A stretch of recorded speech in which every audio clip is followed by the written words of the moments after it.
Bonsoir à tous, bienvenue dans ce nouveau Click and Catéchète. Nous terminons aujourd'hui notre cycle de formation autour de l'Église. Après le baptême et l'Église peuple de Dieu, la vigne image de l'Église temple. Ce soir, nous allons nous intéresser à l'Église corps. Et pour cela, nous accueillons Monseigneur Jérôme Beau qui va nous parler, qui va nous éclairer sur ce sujet. Bonjour.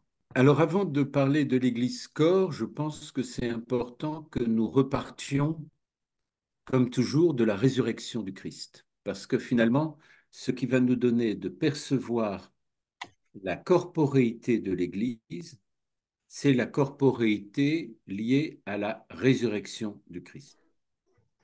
Vous vous rappelez que dès la venue au tombeau, le tombeau est vide. Et quand le tombeau est vide, les deux apôtres qui rentrent voient et croient en voyant le tombeau vide, le linceul sur la pierre. Ensuite, vous vous rappelez qu'il y a toute la discussion autour de est-ce qu'on a volé le corps de Jésus, est-ce qu'on n'a pas volé le corps de Jésus, etc. Donc, la question du corps de Jésus à la résurrection est une question essentielle. Est-ce que Jésus ressuscité aurait pu être ressuscité en laissant son corps dans le tombeau? Ou est-ce qu'il fallait, au nom de cette résurrection, que son corps ne soit plus là parce que son corps est ressuscité? Et donc nous percevons l'insistance des premiers témoins de la résurrection sur la dimension corporelle de Jésus ressuscité. Ils vont même jusqu'à dire, ben, il a mangé. Il a demandé, est-ce que, même si dans le texte de Jean, on ne dit pas qu'il a mangé, mais enfin, il a préparé quand même du poisson. Et dans d'autres textes, on voit bien qu'il a mangé. Il a apparu à plus de 500 frères à la fois. Et même, vous vous en rappelez, c'est extraordinaire, euh, Thomas a pu mettre ses mains, en tout cas il en a eu l'invitation, de mettre ses mains dans les plaies du Christ et dans son côté. Quelle chose extraordinaire dans la vie de saint Thomas d'avoir pu toucher le ressuscité. Ça montre bien que la dimension corporelle de la résurrection est une dimension forte. Qu'est-ce que cela signifie? Ça signifie déjà que nous ne sommes pas un esprit locataire d'un corps. La dignité de l'homme dont on parle tant n'est pas d'avoir un esprit divin à l'intérieur d'une enveloppe corporelle. La dignité de l'homme, c'est d'être un esprit, âme et corps. Et donc, c'est cette dimension du corps qui est mise à son plus haut point, puisque c'est même le corps qui est appelé à ressusciter. Vous vous rappelez que lorsque vous professez votre foi, vous dites je crois en la résurrection de la chair. C'est-à-dire, vous croyez en la résurrection de la totalité de votre personne. Ça signifie, en d'autres termes, que vous n'êtes pas simplement à vous dire, je crois effectivement que ce que je suis, mon histoire, mon esprit, tout ça ressuscitera. Je crois que mon langage passe par mon corps. Lorsque saint Thomas met sa main dans le côté du Christ, qu'est-ce que vous constatez? Vous constatez des visus. Vous allez me dire, saint Thomas le constate, mais quand même, lorsqu'on lit l'Évangile, on le constate nous-mêmes. On constate que le corps de Jésus portait les marques de la passion. C'est pas rien. Il portait ressuscité les marques de la souffrance de la passion. Il portait ressuscité l'empreinte et la marque de son côté transpercé duquel sortit l'eau et le sang. Il y a bien dans la réalité charnelle quelque chose qui fait partie du langage même de ce que c'est que l'homme. L'homme a un corps et ce que nous sommes, nous le sommes avec un corps. C'est bien le corps du Christ ressuscité que les apôtres peuvent toucher, que Marie-Madeleine rencontre, Rabbouni, maître. Cependant, c'est un corps un peu différent.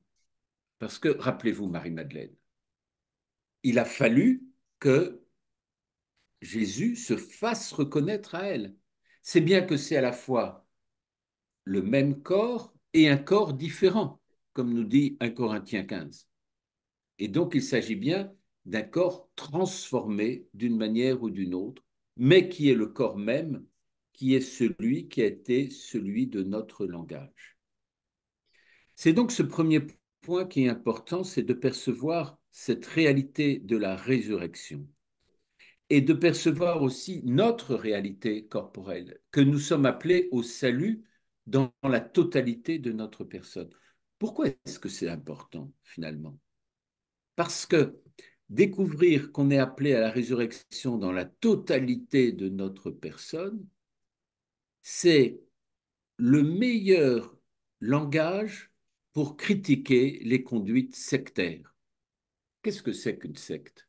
Une secte est un enfermement sur soi-même, et pour enfermer l'homme sur lui-même, on lui dit le monde est mauvais.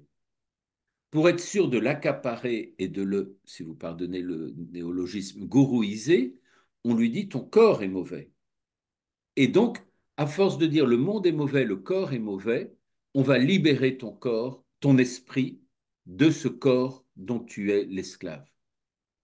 Vous voyez bien que la conduite de cette gnose ou de cette conduite sectaire est la conduite antichrétienne par excellence. C'est le refus du corps, alors même que vous commencez à percevoir là où je veux en venir, que le corps est mis dans la religion chrétienne au plus haut point de toutes les religions, et peut-être même, oserais-je dire, de toutes les philosophies, puisque ce corps va être justement appelé à la vie et à la vie éternelle. C'est une bonne nouvelle étonnante à annoncer à ceux dont vous avez la charge, parce que c'est justement les envoyer dans le monde. Les envoyer dans le monde, non pas comme dans un monde où vous seriez pris dans un monde mauvais, mais dans un monde où Jésus, avec son corps, vous a précédé sur sa route. C'est la manière dont le Christ vous a précédé avec son corps sur la route du monde dans l'envoi en mission. Voilà, c'est donc le premier point que je voulais aborder sur la corporéité de l'Église, c'est bien repartir sur cette dimension du corps dans la dimension de la résurrection. Le deuxième élément qu'il faut mettre en place pour parler de la corporéité ecclésiale, c'est qu'il faut repartir de l'Eucharistie. Vous voyez bien qu'en méthodologie, je repars de la résurrection du Christ, je repars du dernier repas de la Sainte Seine. Qu'est-ce qui s'est passé à ce moment-là? Au moment du dernier repas, Jésus prend du pain, il prend la coupe de vin, ceci est mon corps, ceci est mon sang. Qu'est-ce qui vous étonne à ce moment-là? Ce qui vous étonne, c'est que le corps et le sang soient séparés. Parce que c'est justement ça qui est notre première surprise au moment du dernier repas. Le corps et le sang séparés, c'est la mort. Et donc, nous sommes devant le don total du Christ. Ma vie, nul ne la prend, mais c'est moi qui la donne. Et je la donne dans le corps et dans le sang, dans la totalité de cette vie que je vais livrer jusqu'à la mort, jusqu'à la dissociation du corps et du sang. Dans ce mystère de l'Eucharistie, ma vie, nul ne la prend et c'est moi qui la donne. C'est donc le moment où Jésus a tout donné. Tout donné. Et aujourd'hui, quand nous célébrons l'Eucharistie, qu'est-ce qui se passe? Nous recevons son corps et son sang, alors même que le prêtre va prononcer les paroles mêmes du Christ. Prenez et mangez, ceci est mon corps. Prenez et buvez, ceci est mon sang, le sang de l'alliance nouvelle et éternelle, versé pour vous, pour que, et pour la multitude, en rémission des péchés. Vous ferez cela en mémoire de moi. Qu'est-ce qu'il y a dans cette manière de donner son corps et de donner son sang aujourd'hui? Parce que la célébration eucharistique, c'est aujourd'hui que nous l'avons vécue. C'est aujourd'hui que j'ai communié au corps et au sang du Christ. C'était pas il y a 2000 ans, j'étais pas né. Et vous non plus d'ailleurs. Et donc, c'est bien aujourd'hui que j'ai reçu le corps et le sang du Christ. Qui présidait? Qui présidait la messe? Le Christ ressuscité. Oh, je ne parle pas du prêtre. Pardonnez-moi pour les prêtres de dire c'est totalement secondaire. La présence réelle du Christ dans l'Eucharistie n'est pas liée à la sainteté du ministre, ni au fait qu'on le trouve plutôt sympa ou pas très sympa, ni qu'on le trouve ennuyeux ou pas ennuyeux, ni qu'on a un lien de sympathie ou pas de sympathie. On s'en moque totalement. Alors là, vraiment, radicalement. Parce que ce qui est important, c'est justement que c'est son corps et son sang qu'on reçoit à ce moment-là. C'est que c'est le Christ ressuscité qui prononce à travers le prêtre, parce que le Christ ressuscité a besoin d'un homme pour pouvoir prononcer ces paroles et pour que vous puissiez les entendre et que vous puissiez le recevoir. Et donc, c'est le Christ ressuscité qui, sur le monde entier, ne cesse de donner son corps et son sang. Mais qu'est-ce que vous vivez quand le Christ ressuscité préside ainsi l'Eucharistie et que vous recevez son corps et son sang? Qu'est-ce que vous vivez à ce moment-là? Vous vivez d'une façon forte, étonnante, vous vivez l'entrée dans le mystère pascal. Car après avoir comme salué le Messie, le roi, vraiment il est juste et bon de te louer, tu es le Messie, saint, béni sois-tu, nous sommes immédiatement projetés dans la passion du Christ. Vous tous qui avez été baptisés dans le Christ, vous êtes morts avec le Christ. Et donc, en lui, vous êtes ressuscités. Et donc, il y a bien cette entrée dans la mort du Christ que nous revivons charnellement au moment même où nous sommes en train de célébrer l'Eucharistie. Au cœur même de l'Eucharistie, chaque fidèle, et le prêtre aussi, qui à la fois préside en la place du ressuscité et qui à la fois est un simple baptisé et qui en plus un baptisé qui va communier au nom de toute l'Église et de tous ceux qui ne vont pas pouvoir communier ce jour-là.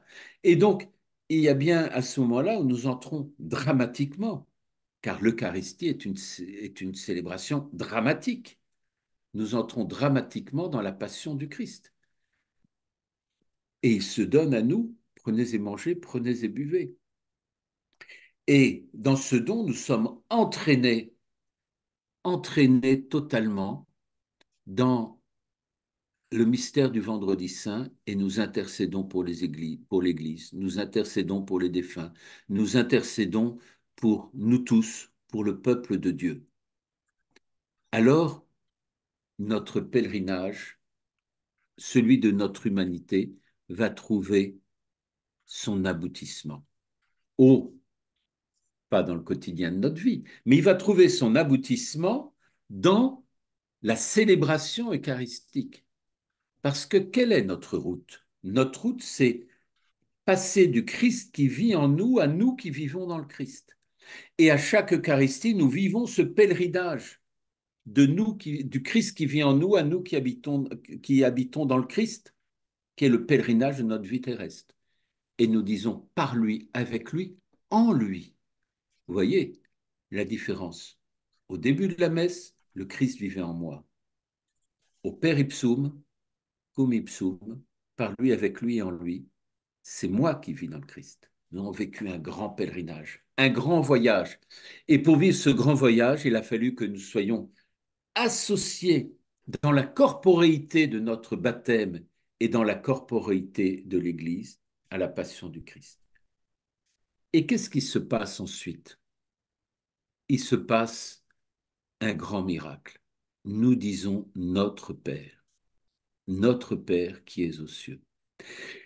Vous percevez bien que là, il y a le grand passage.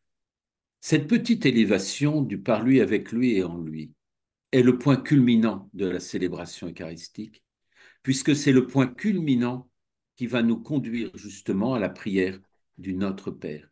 nous conduire à être fils dans le Fils, à être fils et à être membre de son corps pour pouvoir dire en lui la prière même de Jésus, le Notre Père. Nous sommes introduits dans son corps. Peut-être que lorsque nous célébrons l'Eucharistie, nous ne sommes pas assez attentifs à la deuxième épiclèse. Depuis que je suis dans le diocèse, je crois que plusieurs fois par an, à chaque fois, je rappelle l'importance de la deuxième épiclèse. Pas simplement l'appel de l'Esprit Saint sur le pain et le vin pour qu'ils deviennent corps et sang du Christ, mais l'appel de l'Esprit Saint à la suite de cette première épiclèse, qui est justement l'appel de l'Esprit Saint sur l'Assemblée pour qu'elle devienne le corps du Christ. Et vous rappelez que nous disons ces deux épiclèses quand nous concélébrons la messe à plusieurs prêtres. Les prêtres disent ensemble ces deux épiclèses, tant c'est important, justement, et que c'est le cœur même de la célébration eucharistique qui nous introduit. Parce que le Christ nous donne son corps et son sang, nous sommes introduits dans le même corps qui est l'Église. Et c'est cette introduction dans le corps du Christ qui est l'Église et dont l'Église est la tête qui nous donne de pouvoir dire la prière du Notre Père. Et introduit comme membre de ce corps dont le Christ est la tête, nous pouvons alors recevoir le corps et le sang du Christ pour devenir ce que nous sommes, membres, pierre vivante de ce corps du Christ qu'est l'Église. Et alors nous pouvons porter ce corps parce que nous sommes membres de ce corps dans la mission et pour l'autre. Vous voyez comment, en repartant du ressuscité, en repartant ensuite du mystère de l'Eucharistie, de la célébration eucharistique, nous arrivons à notre corporéité ecclésiale. Si je me permets de faire une petite digression, je suis souvent étonné par le fait que un certain nombre de personnes ont une vision très ponctuelle de l'Eucharistie, la consécration, ma communion, mais n'ont pas la dimension ecclésiale de l'Eucharistie. En d'autres termes, peut-être qu'ils me diraient que j'ai entièrement tort, et tant mieux si j'ai tort. Mais en d'autres termes, si je traduis autrement les mots que je viens de dire, ils ont du mal à dire qu'ils aiment l'Église. Ou qu'ils aiment telle ou telle personne dans l'Église, ça, j'en ai aucun doute. Mais qu'ils aiment telle ou telle manière de prier dans l'Église, je n'en ai aucun doute. Qu'ils aiment telle ou telle chose, pas telle autre, voilà. Mais voilà, l'Église n'est ni un supermarché et l'Église, on ne choisit pas son Église. On est appelé au cœur de l'Église. Au cœur de l'Église, ma mère, je serai l'amour, dit Sainte Thérèse de Lisieux. Et donc, si nous sommes ainsi appelés au cœur de l'Église à être l'amour, il nous faut aimer l'Église. Et c'est cet amour de l'Église qui est l'amour de son propre corps. Si je n'aime pas l'Église, je n'aime pas mon propre corps. J'ai souligné tout à l'heure l'importance de la résurrection où l'esprit, où nous ne sommes pas simplement un locataire d'un corps, et où justement cette conduite d'un esprit purement locataire d'un corps était un appel sectaire, un appel gnostique et un appel destructeur de l'humanité. Vous commencez à percevoir comment dire la corporéité de l'Église est justement quelque chose d'important parce que c'est aussi, si j'aime l'Église, je dois l'aimer comme mon propre corps. C'est ça qui est extraordinaire. Car si je commence à juger l'Église ou à la prendre en bouc émissaire ou à dire ah ben ça, je suis d'accord, ou c'est les autres, vous savez, c'est toujours les autres. Déjà, il me semble que dans le livre de la Genèse, au début, vous vous rappelez, ah non, c'est l'autre. C'est l'autre qui m'a dit qu'il fallait que j'aille manger le fruit défendu. C'est l'autre qui était mauvais, d'ailleurs, je l'ai assassiné. C'est l'autre, c'est toujours l'autre. Ben non. Si pour moi, je n'aime pas l'Église, et du coup, je dis toujours c'est l'autre. Ah, c'est l'Église qui fait ça, c'est l'évêque qui fait ça, c'est le prêtre qui fait ça, c'est tel laïc, c'est telle dame qui fait chanter ou tel monsieur qui fait chanter, euh, c'est telle dame ou tel monsieur qui m'a pas bien accueilli à l'Église. Voilà, je me mets à accuser mon propre corps.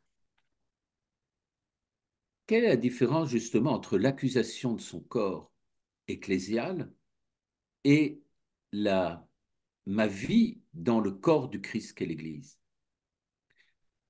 Vous avez peut-être remarqué dans mon exposé que j'ai fait exprès de sauter à pieds joints à un moment dans la messe.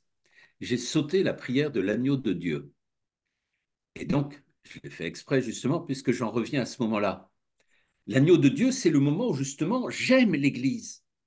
Parce que l'agneau de Dieu, le Christ, c'est celui qui est sans péché, qui prend sur lui le péché de l'humanité. Et donc, c'est l'innocent qui porte le péché. Qu'est-ce qu'aujourd'hui le ressuscité, quand il vient présider la messe, porte dans sa présidence? Il nous porte. Et qu'est-ce qu'il porte quand il se donne à nous corps et sang à l'intérieur de l'Eucharistie? Qu'est-ce qu'il porte? Eh bien, il y a comme une frontière à l'intérieur de nous-mêmes où l'agneau de Dieu, le Christ, porte notre propre péché.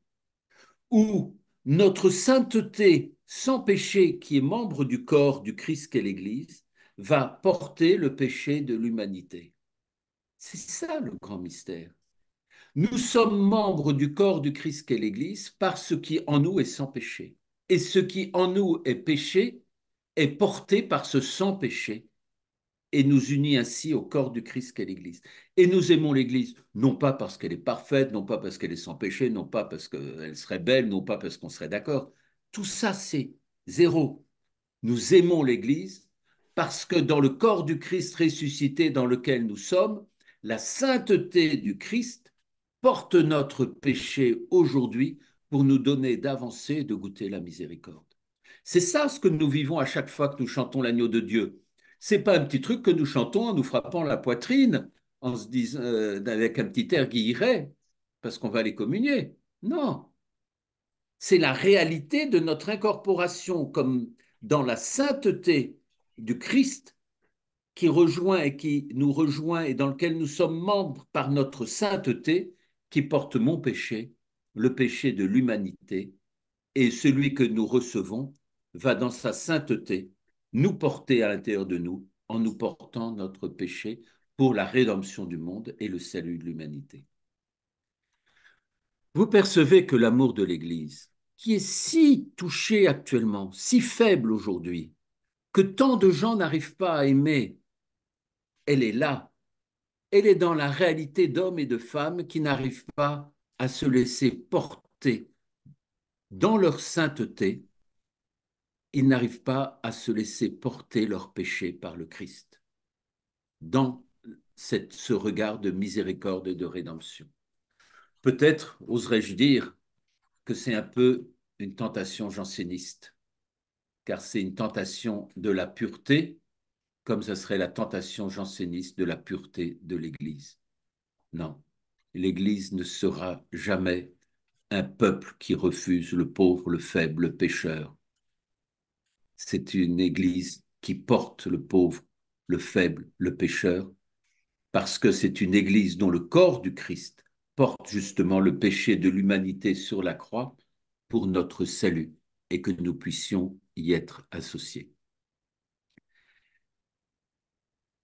Il me reste 5 minutes dans cet exposé si ma montre marche sur le même système que la vôtre. Et donc, vous percevez qu'à la fin de la messe, il y a l'envoi en mission. Allez dans la paix du Christ, allez dans la paix du Christ, glorifiez Dieu par votre vie. Même si cette formule n'est que rarement prise actuellement dans la liturgie, ça dépend des paroisses. Mais enfin, une des formules liturgiques, c'est aller dans la paix du Christ, glorifiez Dieu par votre vie. Quelle va être la conclusion et l'aboutissement de cette corporéité ecclésiale? Elle est double. Elle est d'abord l'envoi en mission. Qu'est-ce que c'est qu'être envoyé en mission? Qu'est-ce que c'est que le témoignage? Il m'arrive de trouver que les gens témoignent beaucoup d'eux-mêmes et peu du Christ. Je me rappelle avoir lu il y a très longtemps un livre de témoignage. Tout le monde me disait de ma paroisse, c'est un beau livre, il faut le lire, etc. Je l'ai lu sagement, j'étais horrifié. C'était vraiment nul. Un livre de témoignage où il n'y avait que le je et le Christ n'était pas là. Un livre auto-centré dans son témoignage. Quel était le problème? Le problème, c'est la réalité de notre corps et du Christ. Car recevoir le Christ, c'est une responsabilité. Et donc la question de l'Église corps, elle est double. C'est d'abord comment je témoigne du Christ par la manière dont je vis. C'est-à-dire comment mon corps va être le langage de l'âme.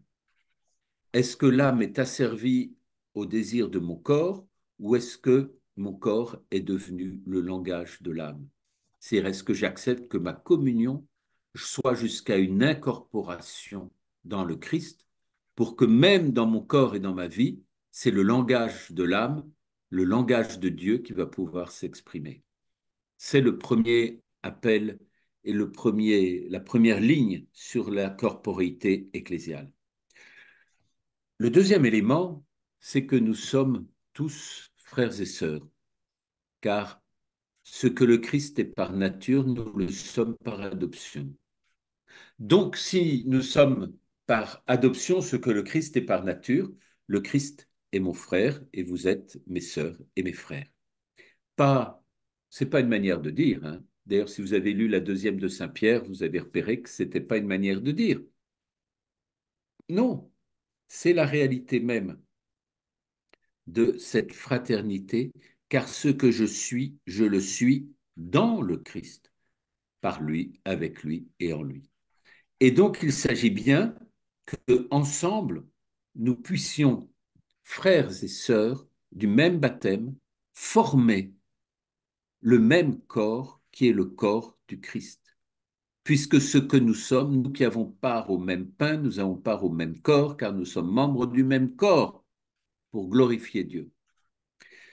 Toute cette question-là, repartir du Christ ressuscité et de notre existence de ressuscité par notre baptême, repartir de la dimension corporelle du Christ ressuscité qui se donne à nous et qui nous donne alors de vivre en lui, alors va nous conduire à ce que cette vie en lui ne soit pas une vie isolée, mais ça soit bien une vie où nous sommes membres du même corps et où le corps ecclésial est justement l'ajustement de chaque personne les uns avec les autres dans un ajustement de charité et de charisme.